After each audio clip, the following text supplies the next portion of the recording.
बच्चों, आज हम लोग छायावादी कवि सूर्यकांत त्रिपाठी निराला जी की कविता अर्थ नहीं रही है पढ़ेंगे। इस कविता में कवि ने फाल्गुन मास के सर्वव्यापक सुंदरता को अनेक संदर्भों में देखा है।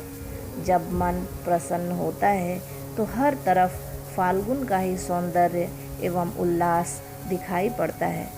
सुंदर शब्दों के चयन एवं लय ने कविता को भी फाल्गुन की ही तरह सुंदर एवं ललित बना दिया है। कवि फाल्गुन मास के सौंदर्य से इतना अभिभूत है कि उसे फाल्गुन मास की आभा समाती हुई नहीं दिखाई दे रही है। आभा यानी सौंदर्य। ये सौंदर्य चारों तरफ फैल गया है, वो अट नहीं रहा है, कवि ने कहा है। और तन में सटता नहीं है, यानी केवल हमारे शरीर तक ही प्रसन्नता नहीं है, प्रसन्नता और सौंदर्य चारों तरफ फैला हुआ है।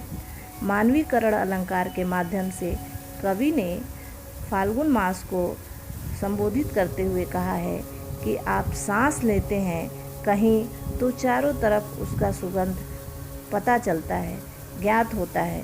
घर घर में उसकी सुगंध फैल जाती है, यानी पुष्पों का जो सुगंध है उसको कवि ने फाल्गुन मास के सांस के रूप में वर्णित किया है। और ऐसी इच्छा होती है कि आकाश में उड़ने को जी होता है, उड़ने का जी करता रहता है। तो ये सौंदर्य को देखकर ही होता है।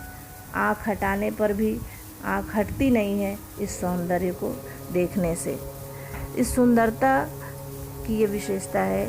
फाल्गुन मास का सौंदर्य ऐसा है कि हर डाल डाल पर ढेर सारी पत्तियाँ लदी हुई हैं।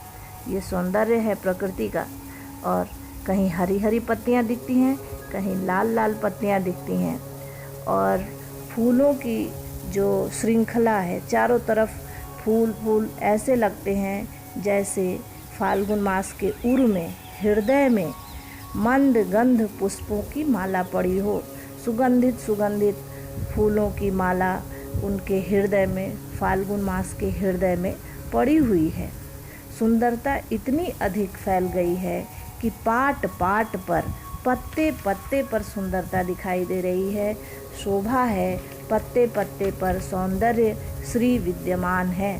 पट नहीं रही है, कहते हैं कवि कि वो एक जगह स्थिर नहीं है, एक जगह समा नहीं रही है, बल्कि चारों तरफ फैली हुई है।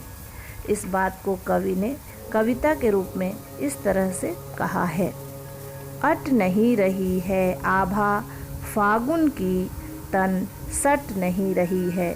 कहीं सांस लेते हो, घर घर भर देते हो। उड़ने को नभ में तुम पर पर कर देते हो।